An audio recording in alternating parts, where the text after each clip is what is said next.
So this cranky old lady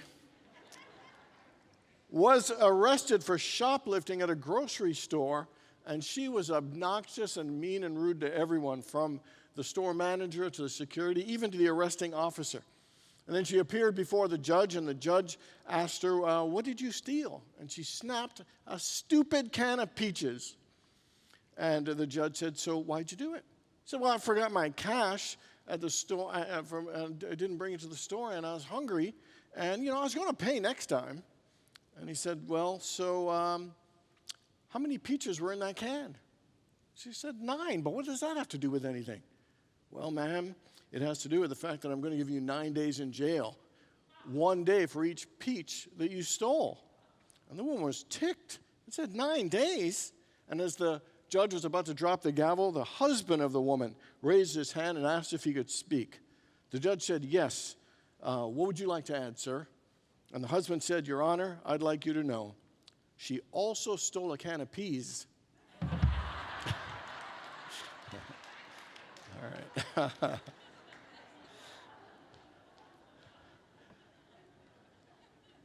So this morning, we are talking about being fully responsible for our lives. So how many people would say that every day you live in the mindset that you are 100% responsible for your life? How many people would say you do that? Okay, about 6.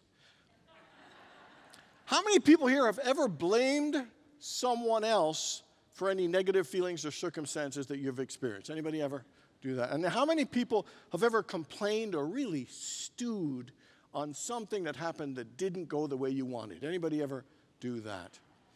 So when you hear the words that you are 100% responsible for everything in your life, what kind of feelings does that bring up in you? Do you get like warm fuzzies? Do you get all excited? Or are you just a little bit disappointed or maybe even apprehensive to hear that? For most of us, I think we feel a little bit of anxiety, a little bit of pressure, a little bit of stress, thinking that we are fully responsible for everything in our lives. I think at some level, the word responsible has gotten a bad rap. It seems to have some sort of negative connotation that is kind of something heavy and onerous. It's a heavy load to bear. We have anxiety of thinking of maybe it's our fault, or, if we fail, it's our responsibility. Maybe if I give my best, I have that responsibility, and don't succeed, it'll show that I'm just not good enough. I think even from the time we are young, we are sort of afraid of the consequences of taking full responsibility for our actions. And we develop a little pattern sometimes when we're even young of coming up with excuses rather than accepting full responsibility and taking on the consequences.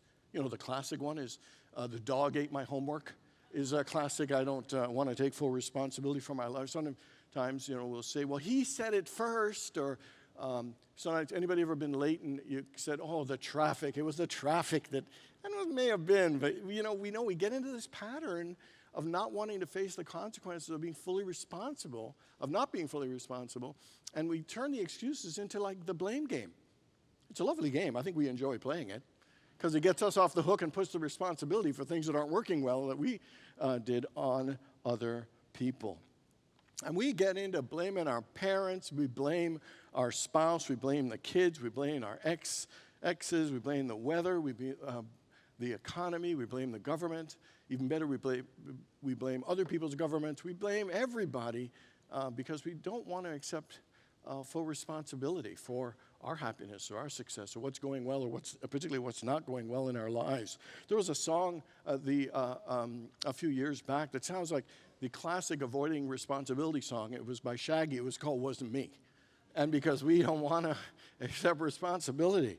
It kind of reminds me of this young guy who was being interviewed by the boss, and the boss said, there's one quality we're looking for in the person we hire, and that particular quality is that they are very responsible. And the young man said, oh, no, sir, that's me.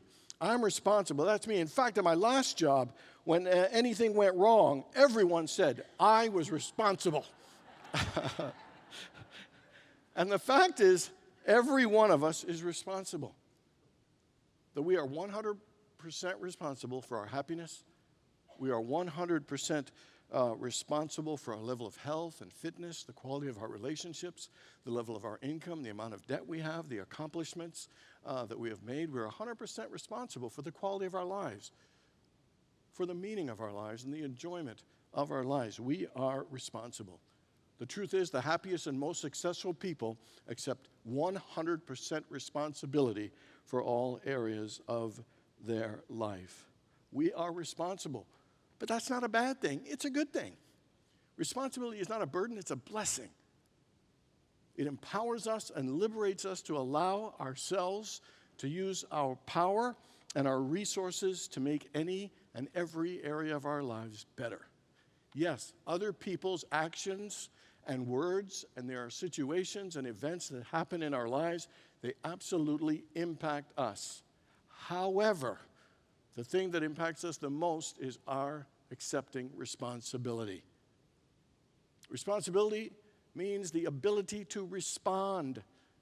It's not, we can't control everything that happens, but we 100% can control how we respond to it. Think of a problem in your life that isn't going, something that isn't going as well as you want, and ask yourself, how much responsibility are you taking in that? And how well are you using your ability to respond?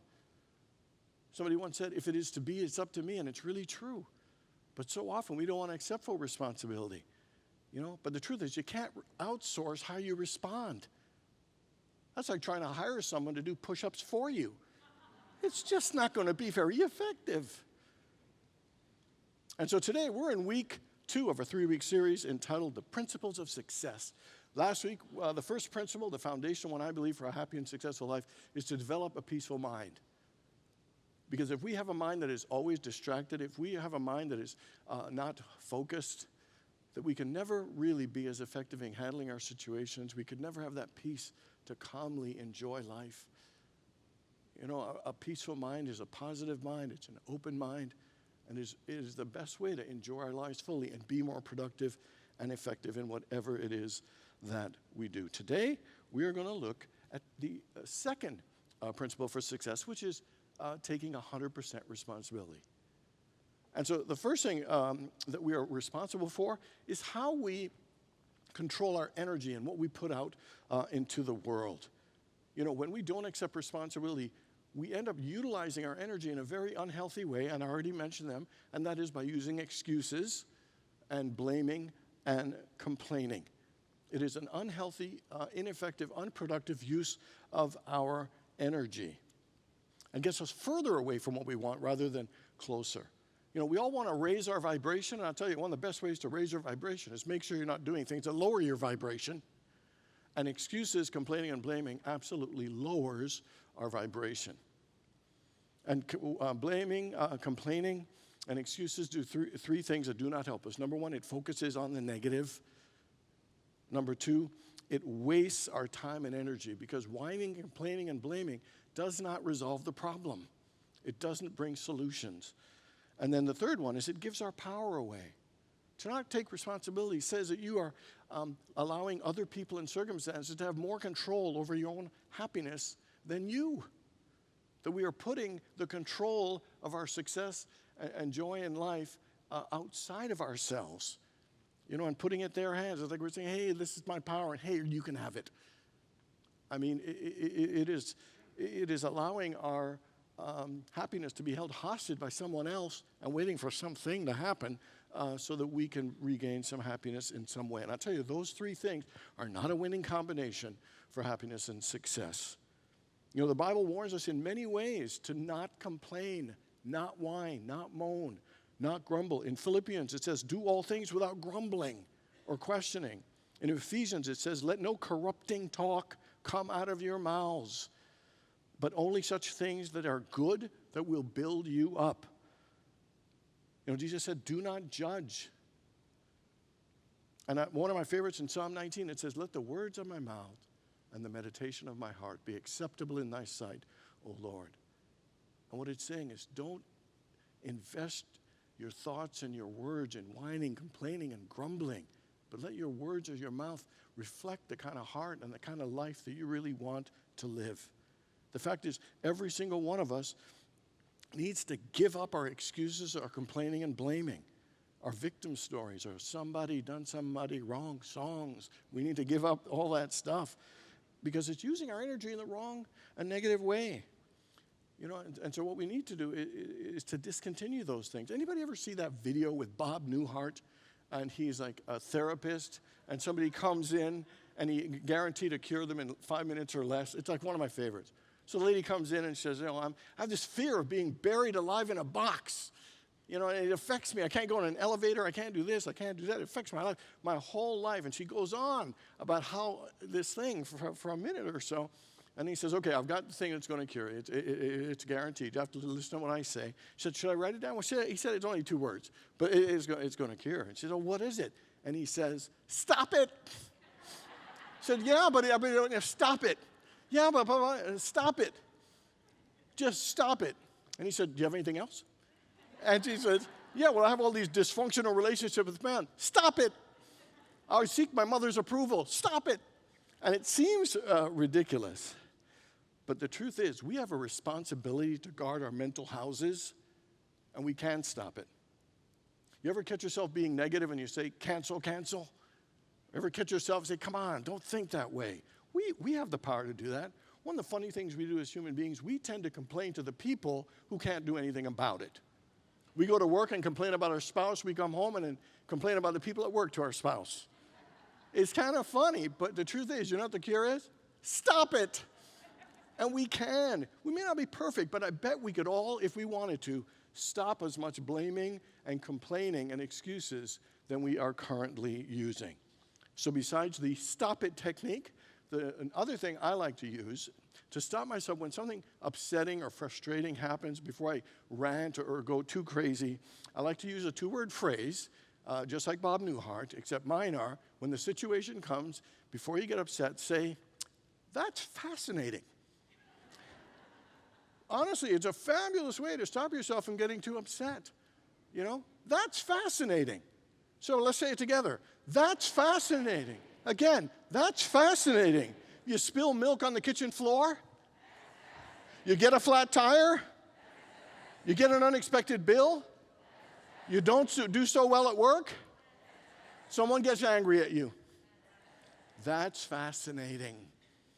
It seems silly, but it is a powerful way to divert your mind and remember to not go to that place of complaining or blaming or using excuses. Everybody heard of Edwene Gaines? Anybody heard of Edwene Gaines? Powerful spiritual teacher, teaches prosperity. One of her key foundational things, if you want a more prosperous life, stop complaining. She has a 21-day no complaint practice. That you have to not complain for 21 straight days to develop a new habit. And so if you don't complain for 2 days and then complain on the 3rd day, you got to start over again at day 1. It could take some of us years before we get to 21 days. But the effort is absolutely worth it. So stopping excuses, complaining and blaming, and instead using that energy to be aware of how you got where you are, or to really find out what's going on. Where in your life are you hurting, or what things are you doing that maybe you need to stop doing? What things aren't you doing that you might need to start? What different perspective might you have? What's a better way to get a better result than the current results that you're getting? Stopping complaining stops our energy from going down into negative places, but being aware of where we are is an important thing so we can get where we want to be. Success is about moving from where you are to getting to where you'd like to be. And to be here, to get there, you're there. You need to know where your here is. And so that's why I think it's important when we stop complaining is to use it to pay attention, to see what's going on, what am I doing that maybe I should change, and just consider these things to move our lives forward. The second thing about being fully responsible for is to be responsible for reclaiming our own power. Because I mentioned, we often give our power away when we don't take responsibility. And sometimes I think we don't feel very powerful. I don't think we feel capable and able to change and transform and improve our own lives. But the truth is, you are a powerful spiritual being. You have incredible power over your mind and yourself, and you have power over your life. That is the truth. if you look at all the different scriptures that remind us how powerful we are, it says you have been created in the image and likeness of God. You are created in the image and likeness of the Creator. You are a creator. In Genesis, it says you have been given dominion and authority over all things, that you are the temple of the living God, that you are the light of the world. Paul said, I can do all things through Christ who strengthens me. All of these things lead to how powerful we are.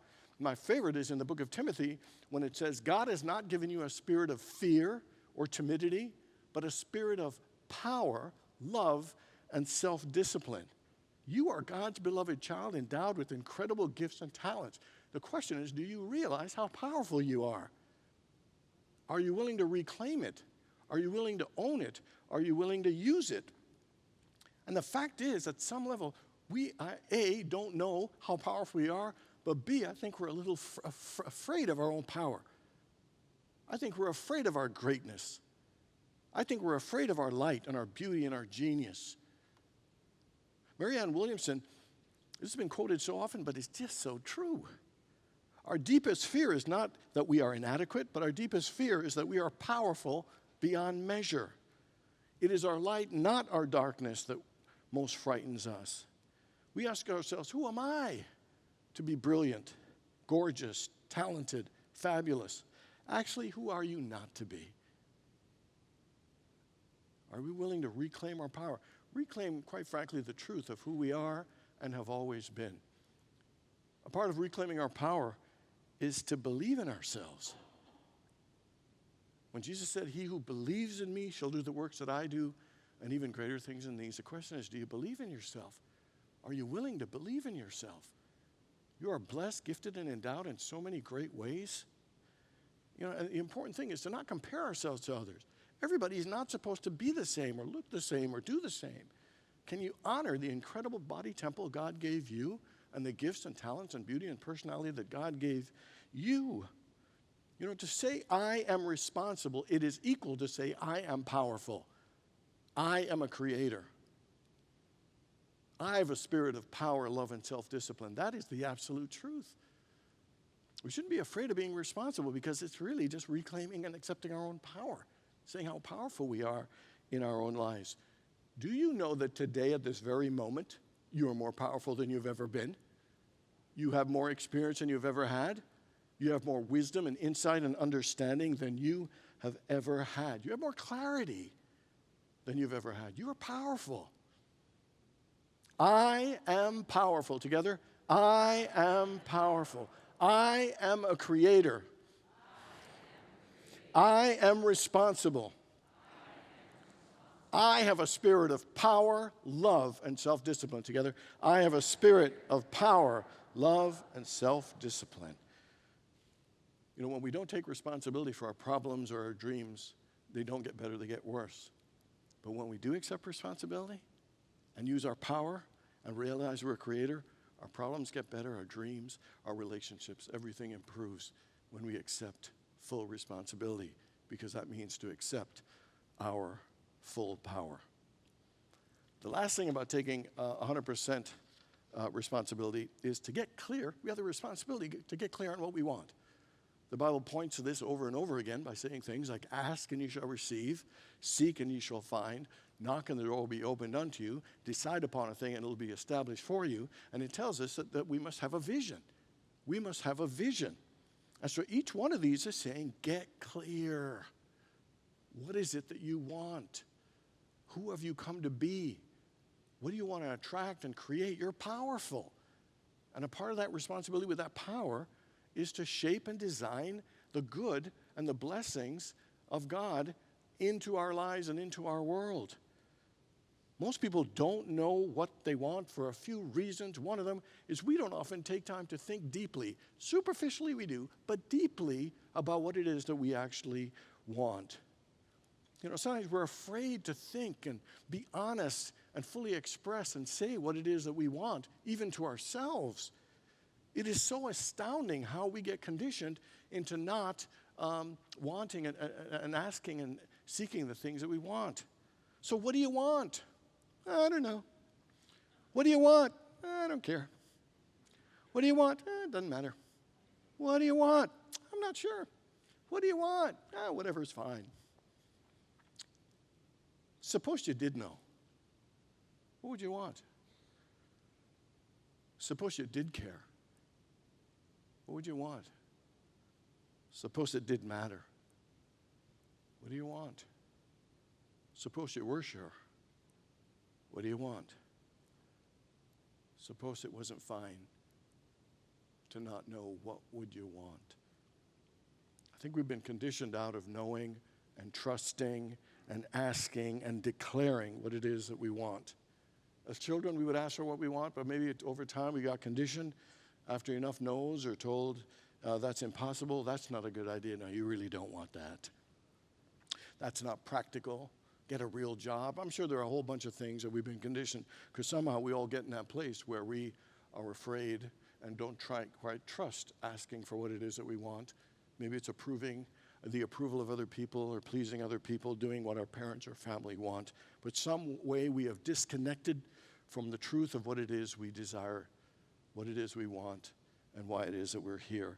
And I would say that it will take work and some consistent work to reconnect with getting clear about what it is that we want and why we are here. Here are 3 practices that we need to do.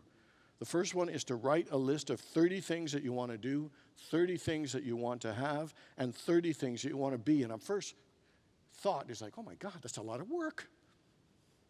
But the fact is, okay, if you'd rather only have 2 or 3 things, then make the list only 2 or 3. The point of the 30 things is to get you deeper beyond the superficial things, and nothing wrong with a nice car and a job and all those things. But when you go a little deeper, we ask ourselves a question as to how can I feel love in a deeper way?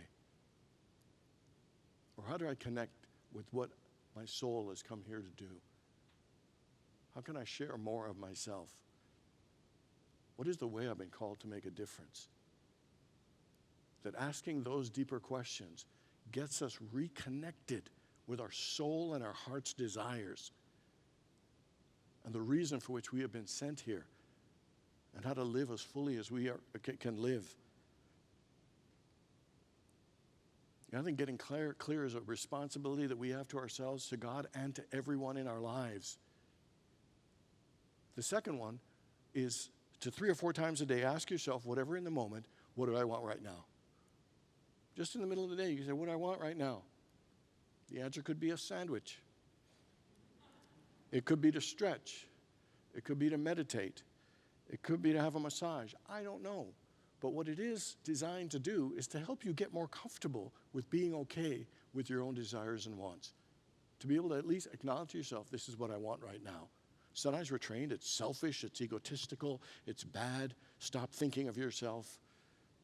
But there's an element that we have a spiritual responsibility to get clear about what it is that we want.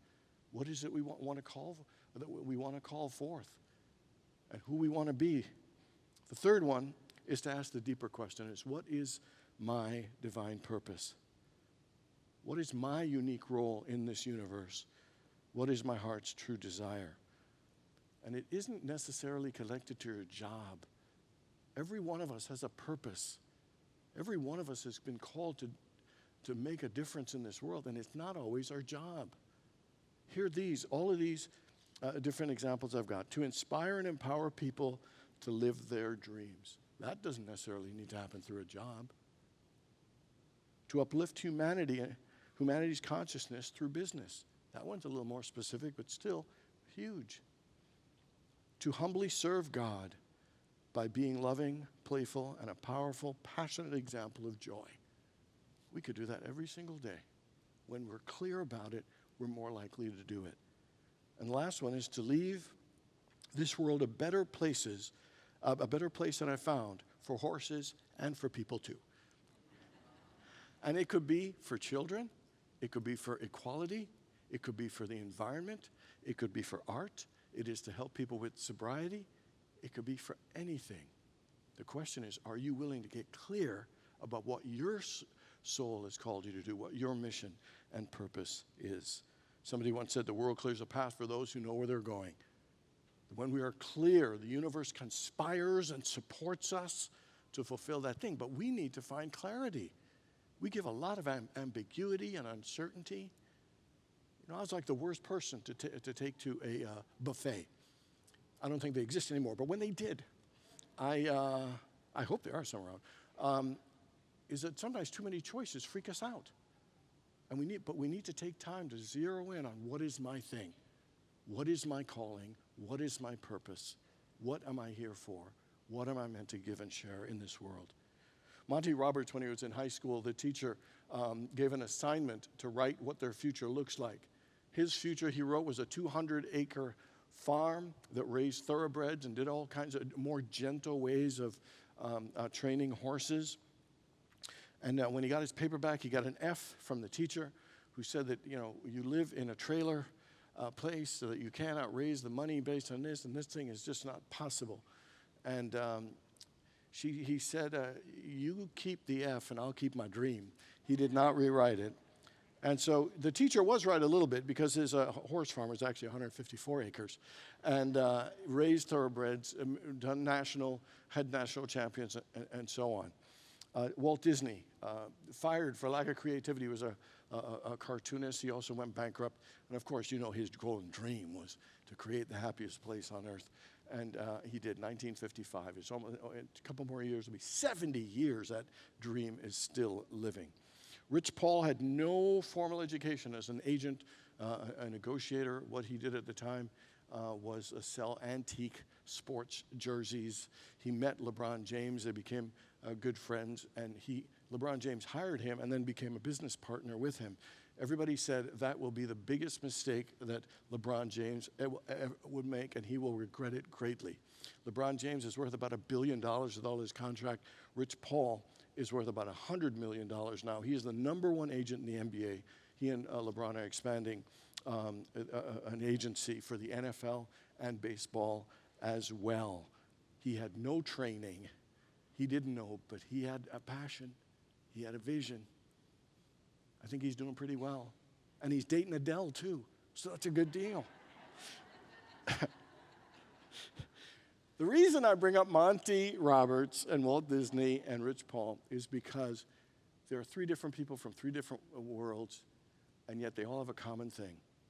That while their situations were not ideal, number one, they did not complain about their situations. They claimed their power and their ability to create, and they were clear on what they wanted. They did these things, and they manifested and created amazing and wonderful things. Responsibility is not a burden, it is a gift. It is an incredible, wonderful gift. To say that I am responsible is to say that I am powerful. I am a creator. If you want a better life, the second principle of success is to take 100% responsibility. God bless you all.